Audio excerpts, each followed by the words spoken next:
Friends, this session I would like to dedicate it to the memory of our beloved martyrs in Persia. If we must be sure and see with our spiritual eyes, with our inner eyes, the spirit of the martyrs, the recent martyrs of the faith, and all the concourse on high, today present at this meeting, and looking upon this gathering, and showering upon this gathering, upon every one of the gatherings of the friends in here, their bounties for our cause of God, the cause that they gave their lives for. And they are asking us, they have reached to that summit of glory, and they know, we don't. They know how precious every moment of our lives is in the service of the cause, if it is spent in the service of the cause. And they are urging us to arise, to serve, to sacrifice, to sacrifice.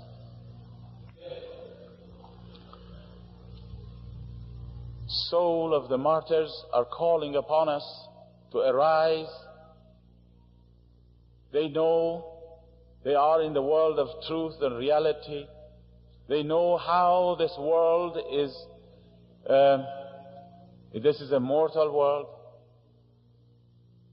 and that this world will pass away, this life will finish, all of us will have to go, every one of us will have to go. Every child which is born has to go. There is no question about it. Sooner or later we have to go. And they are calling upon us truly to arise in the service of the cause of Baha'u'llah, and to give every hour and every minute of our lives, and to sacrifice our lives in the path of God, in the way that these martyrs have done. And I hope and pray that the friends in here will not just sit again today, and that a greater number of pioneers will arise, many more than yesterday. I don't know how many pioneers came forward last night, but truly that is not sufficient.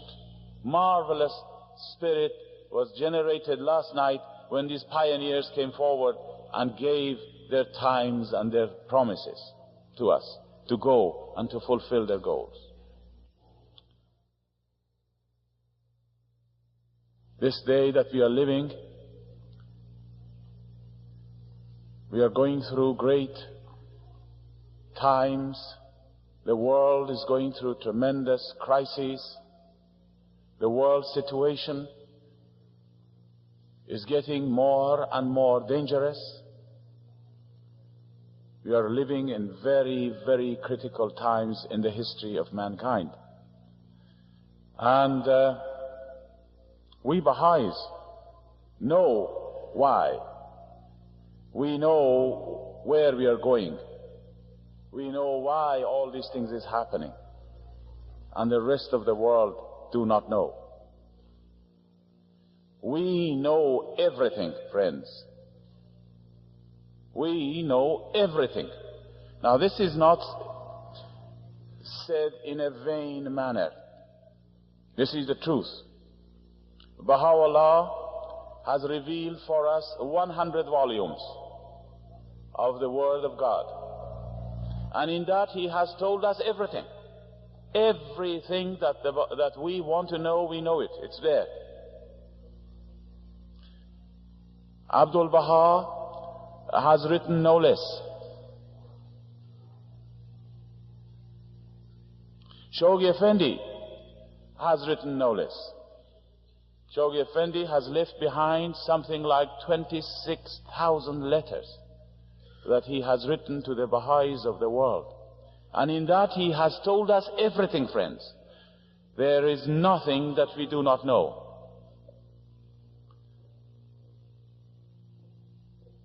And so we cannot behave like the rest of the world who do not know.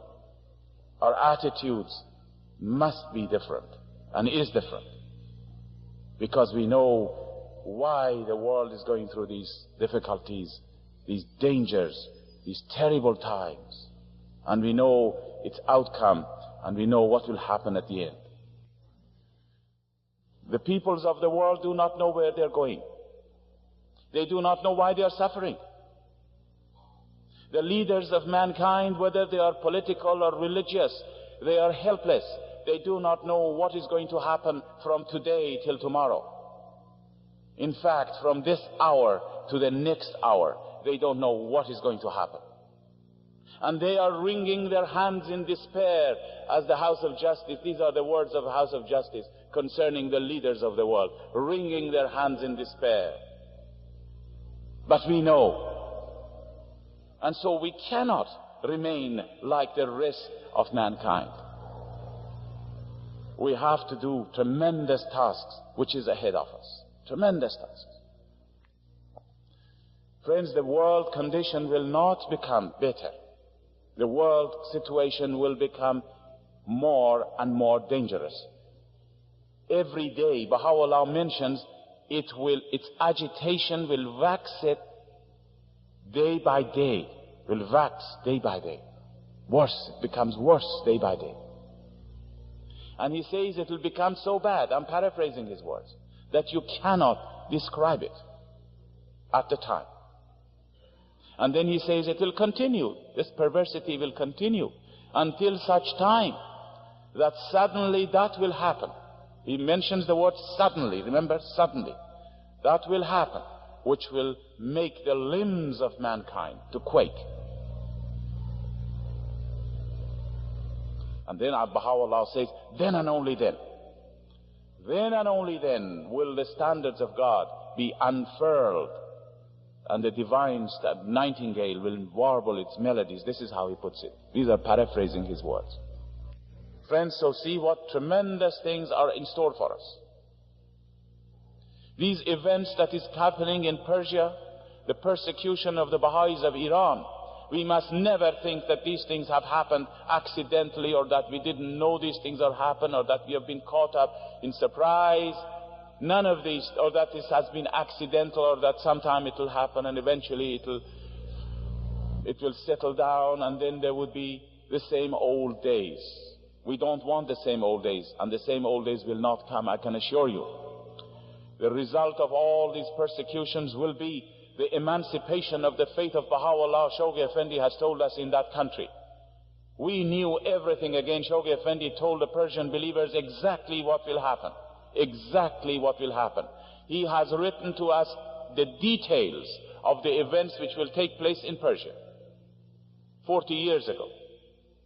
He told us all the details, just like as if he's sitting in the next room and telling us line by line of how the Baha'is of Persia will suffer, how the revolutions will take place, how the believers will be surrounded, he said, from 6 directions, which means you cannot get out of it. And this is what's happening now. And he says, not until these things happen, and not until the friends give their lives and sacrifice themselves, will the cause of God become victorious. These we were told very clearly. This letter Shoghi Effendi has told us very clearly what is happening. I'm not going to translate it for you word by word, and I just mentioned what is he talking, the gist of it. Shoghi Effendi tells the friends that he talks about the future, when the many sufferings will encompass the country, Persia, how the revolutions will add to the sufferings of the friends, how the horizon of that country will become darkened.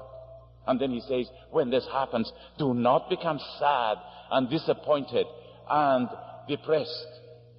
On the contrary, he says, carry on, walk in the same straight path, and hold on to the faith of God, to the stronghold of the cause of God.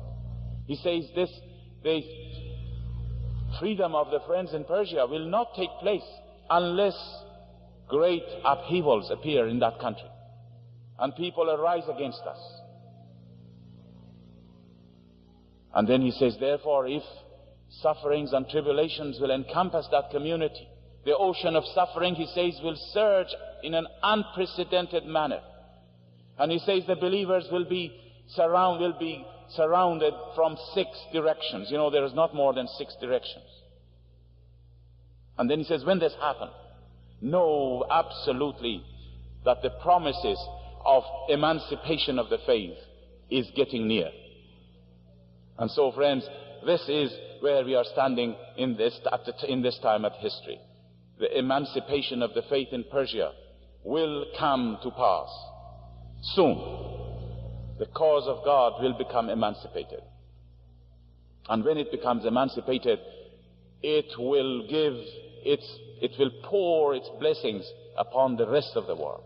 Tremendous things will happen in the rest of the world. You know, I wanted to explain something to the friends of why all these things are happening. And in order to understand this, I'm going to take you again to nature. You remember the first day I told you about nature, how much we can learn from nature?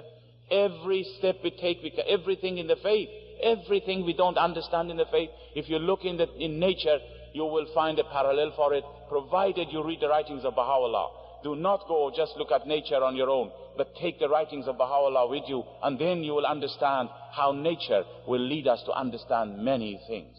I want to tell you one law of nature, and this law exists in all the realms of God, and that is the law of conception and birth of a new life. You know, when a new life is conceived, let me give you an example here of an egg. You look at an egg. You see that before the egg is fertilized, before the egg begins to give birth to a child, before that egg is fertilized, that egg is perfect. There is a balance. Everything, there is a balance there, and perfect. It's a good food. You can eat it, in fact. But as soon as a new child begins to grow in it, it's conceived, and a new child begins to grow in that egg, the egg becomes rotten. The food becomes corrupted. And from that moment onwards, the condition within the egg is no longer the same as the old days. There is a condition of imbalance, a new condition. A revolution has taken place within the egg. And what happens? As the little life begins to grow, you will find the material, the food inside becomes more rotten. And you will find that this little new life grows within this old material. Corruption surrounds it completely. And this child has to grow within this corrupt material and become its food. See? But this condition cannot last forever. It is an unstable condition. It will not remain here. And the more this chicken grows inside the egg, the more the conditions become unstable. To such a point, it will reach to such a point that it is impossible any longer for this new child to remain imprisoned within the shell. The shell will explode. Suddenly, it will happen suddenly. It will break up. And once that happens, you will find the old things are gone. The shell is broken. It's gone. Nothing is left of the old. The new life shows itself. That's all it does. It shows itself. It has years to grow up and become mature, but it will be able to show itself. Now, this is a law of nature. Exactly the same law applies to the faith of Baha'u'llah.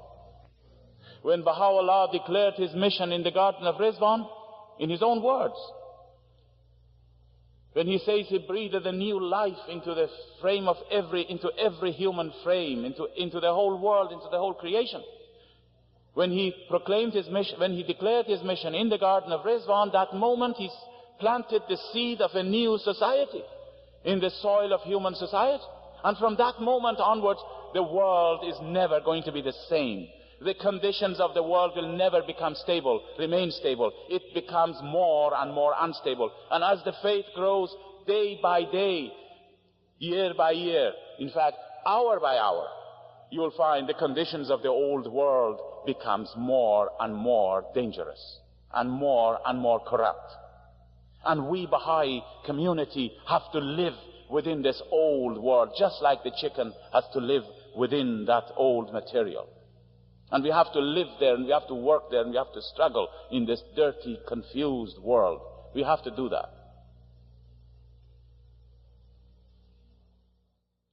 And then comes a time, Baha'u'llah has told us, I just mentioned, paraphrase his words, he says, suddenly it will happen. Suddenly will happen that the egg will break up. Let us put it this way. And when it happens, what will happen?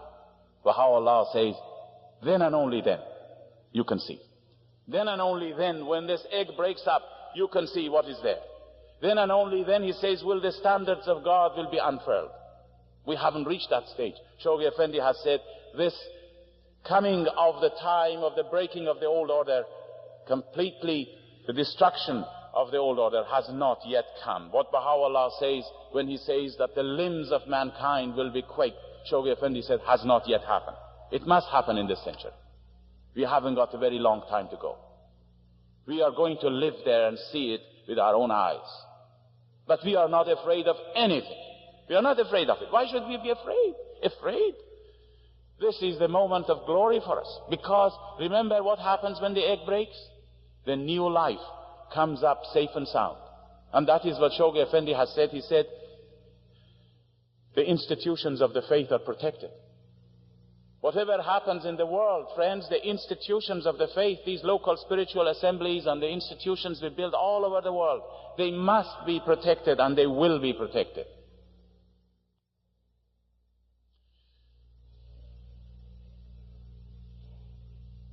You see, friends, we are reaching the time that the cause of God must unveil itself to the eyes of mankind. The institutions of the faith, Shoghi Effendi said, are protected.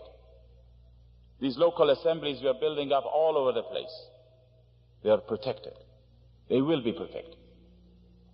Just like this, just like the egg, when it breaks up, what comes out safe and sound is the new child, is the new life. It's inevitable. And this is why Shoghi Effendi says these local spiritual assemblies that you're building today will act as beacons of light for a humanity which is in a desperate condition. Mankind has not yet reached to the point of desperation. It's like an old house which collapses. And when it collapses, peoples of the world will run out of this collapsed house. And when they run out of it, if they see a torch, that is what they want. We have to have our torches lighted now, having them ready for the time that mankind will run out in desperation. And they will come, as Shoghi Effendi has said, in great numbers. They will knock on our doors at night time, and all they will ask us to say, they will say, tell us what we should do. Guide us, you know. You see, if our torches are shining, then these things will happen. This is why we have to build up these institutions throughout the world. This is why it is so important that if we are more than 9, we should then think of going out and building up another local spiritual assembly. As I said last night, to have more than 9 is a luxury today. We cannot afford that luxury.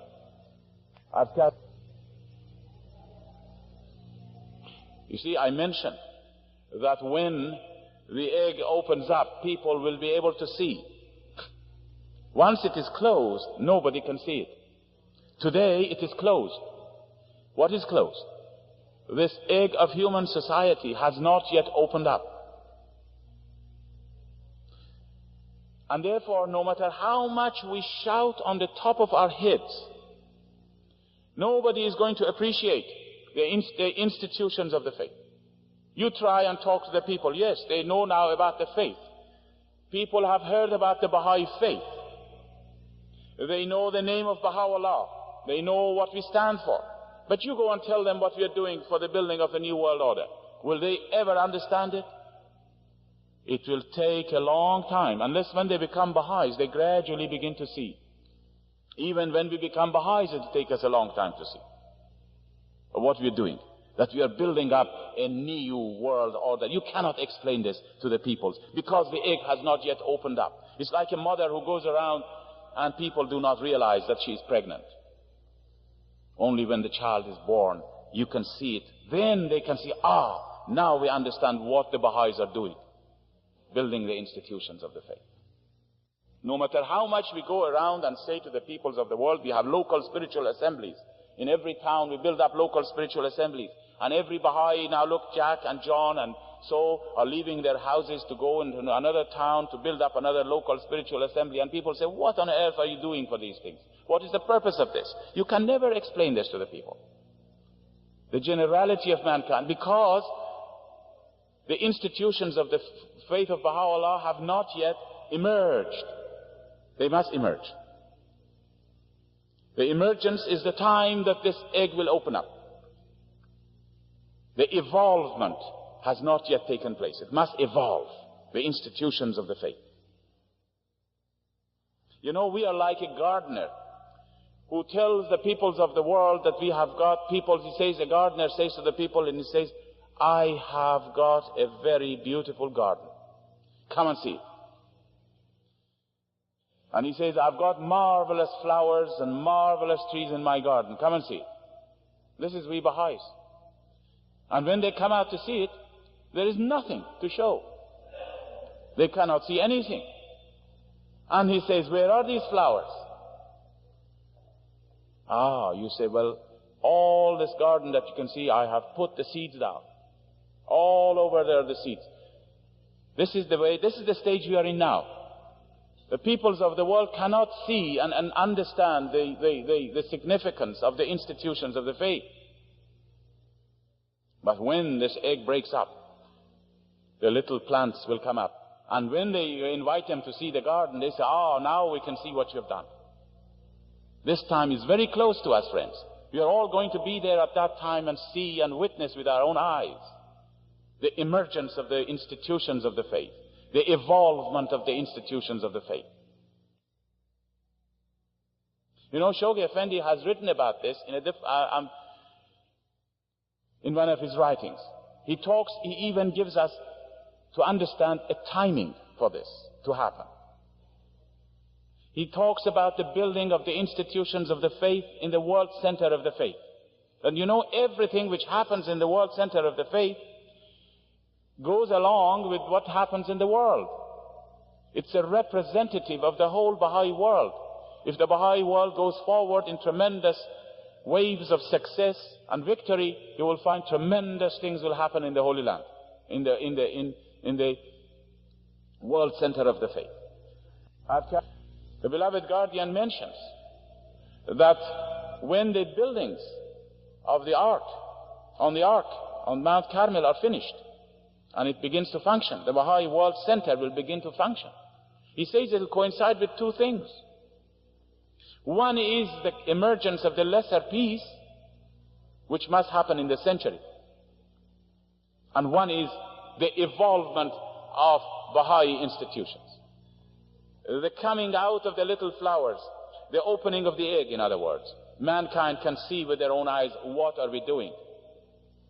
But please do not mix this up with the birth of the world order of Baha'u'llah. This must come towards the end of this dispensation. It's just like a child is born, a baby is born. People can see it has life. That's all that will happen.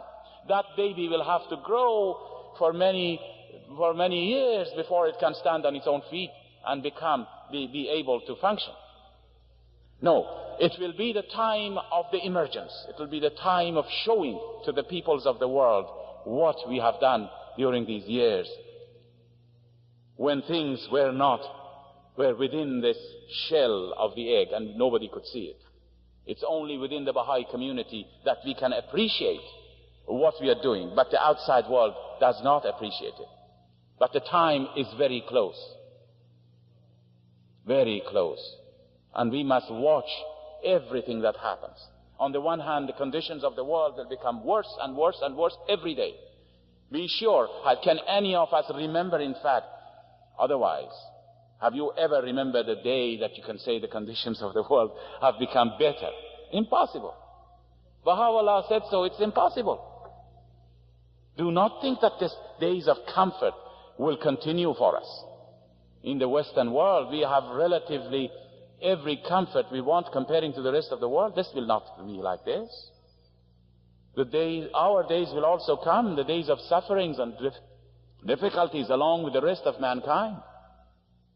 The limbs of mankind must be quaked, Baha'u'llah says, tremble. We must never be afraid of the things that is going to happen in the world, because we know what's going to happen. We must be so confident, absolutely confident, that God will protect its institutions and the friends who are steadfast in the cause of God. I remember when we were in Persia years ago, I was a youth during the Second World War, and we used to hear from Shoghi Effendi praising the British Baha'is for their steadfastness. And he said that the British Baha'is will be protected because they were teaching the faith in the underground, in the tube stations when they were gone there to get shelter for the bombs of the World War. And he said, because they are teaching the cause, this is their protection. And this is, friends, true for us too. We are not worried about ourselves. We must never think of ourselves. Never think what's going to happen. Never go pioneering, going from one town to another because, oh, this is a big city, it's going to evaporate. I don't know what will happen, whether it evaporates or not. We go for the cause of God. We go to teach the cause of God. We go wherever we can, wherever we ought to go. Now, the future of the cause of God, friends, is tremendous. It's a tremendous future that the cause has. This is not a small thing, you know. This cause is not to be compared with the dispensations of the past. We cannot compare it with the dispensations of the past. It has a tremendous future. We are now small numbers, working in small groups, and therefore our vision is so limited. This should not be the vision. Our vision should be the vision of the Master, the vision of Abdul Baha, the vision of Shoghi Effendi about the future of the cause. I wanted to read for you one of the passages of the Master describing the future of the cause and what we should expect as Baha'is. It's very important that we should know what's going to happen. Not only what's going to happen to the world community, but we should also know what's going to happen to the cause of God. I just mentioned its emergence, means it's raising its head so that the people will see the significance of the institutions of the faith. I mentioned that. But what will happen after that? Do you think that when it raised its head, peoples of the world are going to bow before it and accept it and come into it? On the contrary, they're going to oppose it with all their might and power. They haven't seen it yet, so they can't do much. But once that stage reaches, and the peoples of the world will realize the tremendous potentialities hidden within that new infant faith of God, born and showing itself to the world, then is the time of opposition. Shoghi Effendi has said that what is happening in Persia is only a precursor of what will happen in the world in the future, when the cause of God emerges and will show itself to the peoples of the world. That time has not yet come. We are now. People do not take notice of us. They don't consider us as being a threat to their institutions. But the time will come when they oppose us. And Abdul Baha, I brought Abdul Baha's words in English to read it for you. I'm sure it's in this place here somewhere. Abdul Baha says, and this letter, do you know when Abdul Baha wrote this letter? This tablet of Abdul Baha was written at the time that his life was in the greatest danger, when he was incarcerated in Aqaba, and the company of the Commission of Inquirers had come to take him as a prisoner or to take his life. And he wrote this letter to the cousin of the Bab, the builder of the temple in Ishqabad, the cousin of the Bab, Janab Haji Wakil al-Dawla. And in that he said to him that if something happens to me, You should elect a universal house of justice straight away. In that very letter. But then, he said these things about the greatness of the cause. He said, how great, how very great is the cause. How very fierce the onslaught of all the peoples and kindreds of the earth. Ere long shall the clamor of the multitude throughout Africa, throughout America, the cry of the Turk, the cry of the European and of the Turk, the groaning of India and China be heard from far and near. One and all, they shall arise with all their power to resist his cause. One and all, they shall arise to resist his cause. Then shall the knights of the Lord, assisted by his grace from on high, strengthened by faith, aided by the power of understanding, and reinforced by the legions of the covenant, arise and make manifest the truth of the verse. This is the verse of the Quran. Behold the confusion that hath befallen the tribes of the defeated. The beloved guardian has written to the Persian believers, foreshadowing dire oppositions which will come to the faith from all directions. He has also written in his letters in English. In fact, I feel the believers should read this compilation which is produced by the House of Justice years ago, and the British Baha'is have called it the Onward March of the Faith. It's a small little booklet. In that you will see the tremendous events which we will have to face. The champions of Baha'u'llah will have to go into the fields of defending the cause and spreading it, and it is the time that as a result of these oppositions, tremendous numbers of people will pour into the faith. And Shoghi Effendi in this letter to the Persian believers have said exactly, he has really traced centuries of the faith which will have to come to pass, and we cannot yet visualize it even. He talks about how the churches will rise up against the faith. And he says, especially the Anglican Church. And then he says, then the opposition will come from other religions, other sects of Christianity. And he names the Catholic faith, which will rise up against us with all their power. Can you imagine what will happen? Can we imagine? We can imagine. Of course we can imagine what will happen then to the faith. You know, just in Persia, a few people rose up against us. Look at what they did to us to the world. Abdul Baha said he longs for the time that people come and stand up and oppose us. We should welcome this opportunity that's happening in Persia. Really, I mean this. We must welcome. If it wasn't for all these sufferings and all these persecutions, do you think the faith of Baha'u'llah would have reached the stage that it is reached today? In 100 years, perhaps. 100 years. But look what it did. This mere persecution of the Baha'is of Iran, it created for us this tremendous upsurge of the proclamation of the faith in such a way that now we have a tremendous prestige everywhere in the world. And now we are coming out of the category of all these sects which appear every now and again and will misguide peoples of the world. They know we are not one of those. We have reached to that point. We have a prestige because of that opposition. And now can we imagine what will be like when the people and all other religions rise up against us? And then Shoghi Effendi says this opposition from the Anglican Church and the Catholic Church in the continents of Europe and America will naturally reflect itself, will echo amongst the missionaries in the African continent, in the Australasian continent, and all over the world. They will rise up against the faith.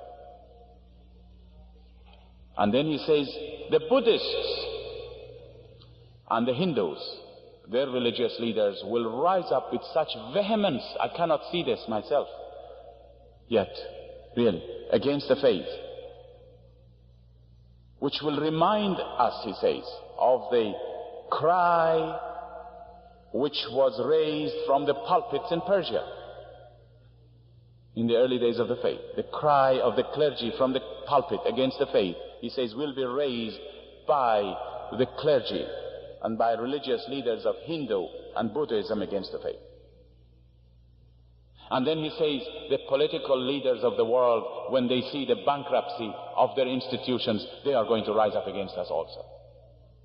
And as a result of it, he says, the cause of God will be established by the hand of its enemies.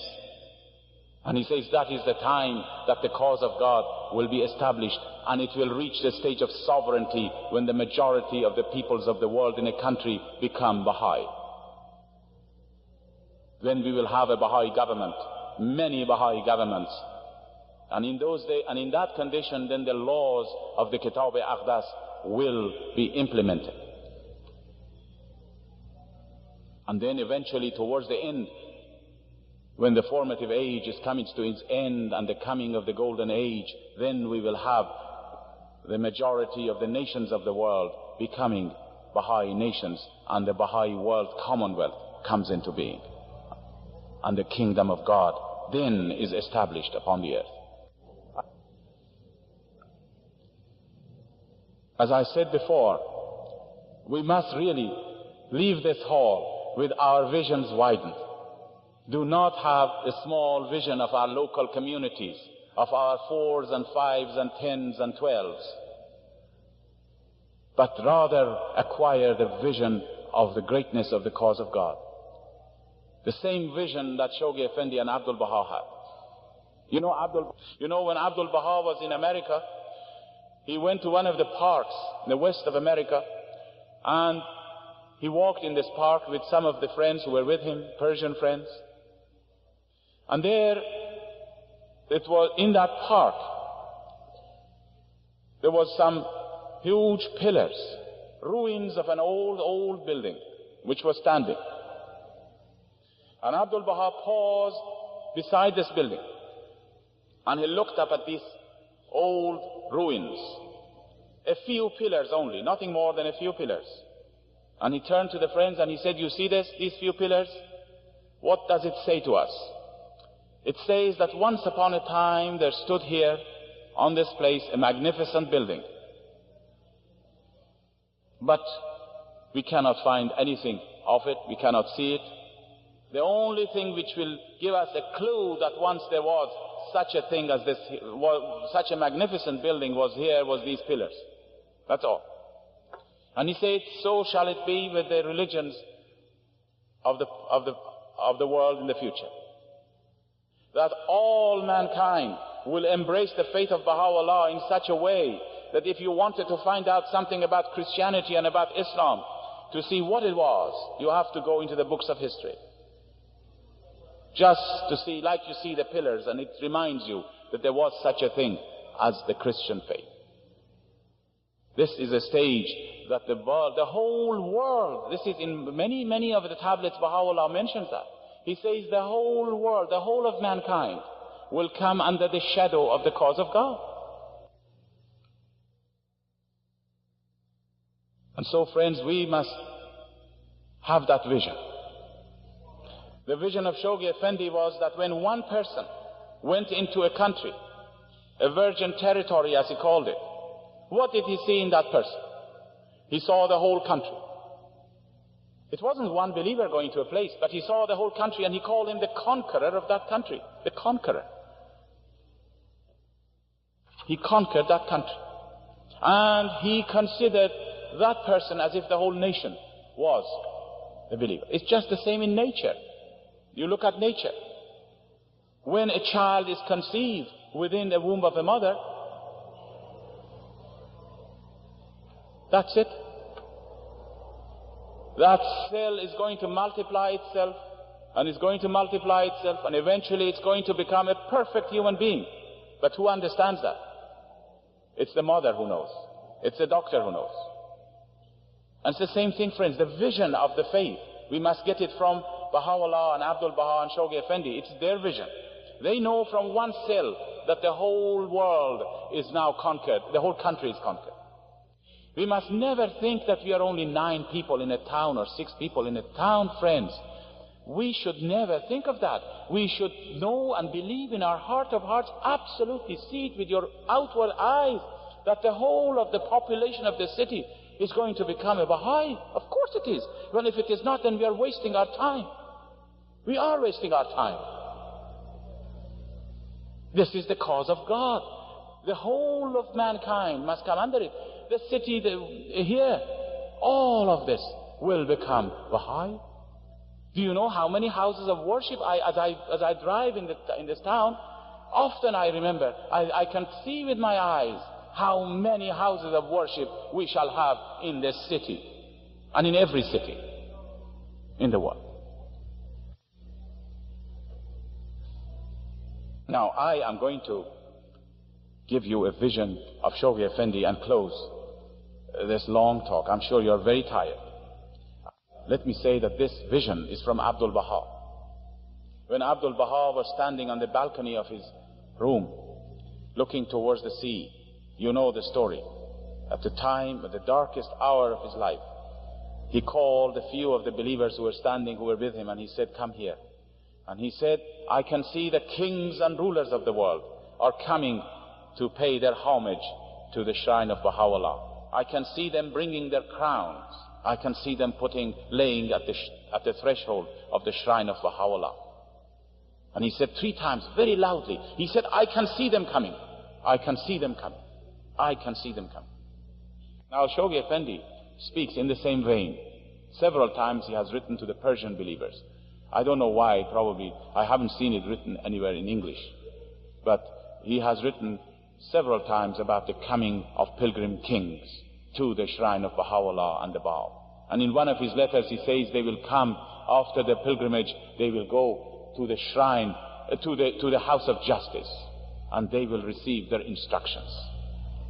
And that is why in the building of the house of justice there is a hall for the reception of the kings of the world. You see how the world is asleep? You see the egg has not yet broken up. We are all inside it and nobody can see what's happening. And we are now building a room for the reception of the kings of the future on Mount Carmel in that majestic building. Now I will read you these very inadequate translations. Please don't take notes of them, but there it just gives you an idea of what Shoghi Effendi says. He says, when the appointed hour strikes, these very kings and presidents of the republics will follow in the footsteps of the promoters of the cause of God. They will come forward, will cast away their crowns of earthly splendor, and will crown themselves with the crown of servitude.